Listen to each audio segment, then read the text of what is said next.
Let's talk about 4 questions to transform fear. The first one is to ask yourself, what are my top 5 fears? It's important to know what your buttons are so that you could name what scares you. Is it fear of abandonment? Is it fear of poor health? Is it fear of financial insecurity? Whatever it is, it's important to name your top 5 fears, because when you name them, they can't get you.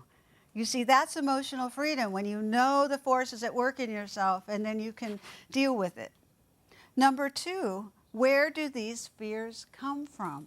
You know, this is where the psychology of emotions is so important. To backtrack and see, did it come from your parents? Did it come from having an abusive parent or a neglectful parent or a narcissistic parent who couldn't see who you were? And then also ask yourself what people or situations set off the fear. That's important, to know who sets it off so you could begin to deal with it. And then this is where courage comes in. Now, instead of just staying in the place of fear, you can ask yourself, what change can I make to be freer?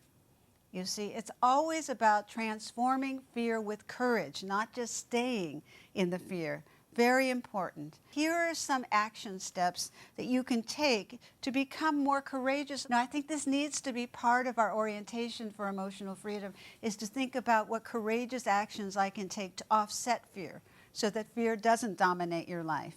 These are some strategies that you can practice. They're quick, they're everyday, and you could practice them as much as you want, and this will help to alleviate the fear. Number 1, don't keep telling yourself negative stories about something. Because if you have a fear and you keep replaying it over and over again, I'm never going to find my soulmate, I'm going to be destitute, never have enough money. When you keep repeating that over and over again, it creates a self-fulfilling prophecy, and you don't want that. Number 2, try and stay in the now. Whenever you're in a fearful situation and you're worried, to catastrophize or get into what ifs is the worst thing you could possibly do. What you need to do is bring yourself back to today. Say, just for today, I'm going to be doing this. And reorient your focus. You have a choice. Emotional freedom is about taking a choice about how you see anything. Maybe you cannot control the events of your outer life, but you can control your attitude. That's your power. Take your power back. Stay in the now.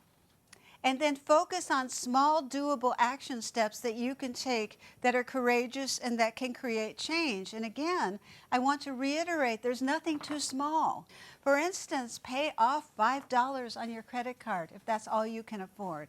Now, this is a beautiful thing. It's about setting positive energy into motion, and it's about doing something positive instead of getting into fear or staying in fear. Now, if you're lonely, instead of holding up in your house, pick up the phone and call somebody. I know how hard that can be, but it takes courage to pick up the phone and reach out and to get companionship to help to allay the loneliness.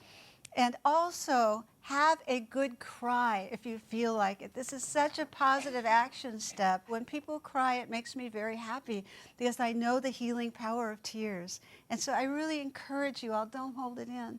Just cry if you need to. Let it out. It's the body's natural capacity to really take care of yourself.